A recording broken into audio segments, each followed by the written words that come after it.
First time keema balls try చేస్తే ఇట్లా try చేయండి. నేను ఫస్ట్ టైం చేస్తాను. మిక్సీ జార్లో పచ్చిమిరపకాయలు, జీలకర్ర, అల్లం వెల్లుల్లి పేస్ట్, స్వీట్ కార్న్ కూడా యాడ్ చేశాను. ఇంట్లో అలా పడున్నాయని. బౌల్లో 250 grams ఆఫ్ కీమా తీసుకొని ఈ పేస్ట్ని దాంట్లో కలుపుకొని ధనియాల పొడి, సాల్ట్ అడ్జస్ట్ చేసుకొని శనగపిండి వేసుకోండి.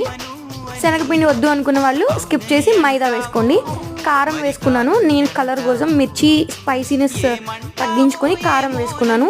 అండ్ ఆనియన్స్, పసుపు వేయడం మర్చిపోయాను, లాస్ట్లో వేసాను. అండ్ బైండింగ్ కోసం నేను మైదా యూస్ చేశాను, కార్న్ఫ్లోర్ యూస్ చేయలేదు, ఎక్కువ ఫ్రై అయిపోద్ది అని. దీంట్లో కొంచెం ఆయిల్ వేసి చేతికి కూడా గ్రీస్ చేసుకొని చిన్న చిన్న బాల్స్ వేసుకొని ఆయిల్లో డీప్ ఫ్రై చేసుకోవడమే సిమ్లో పెట్టుకొని. ఫస్ట్ టైం వేసిన బాల్స్ లైట్గా ఓపెన్ అయినాయి.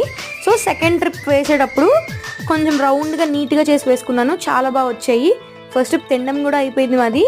దీన్ని మైనీస్ ఆర్ సాస్తో నంచుకుంటే సూపర్ ఉన్నాయి. చాలా బాగున్నాయి, ట్రై చేయండి.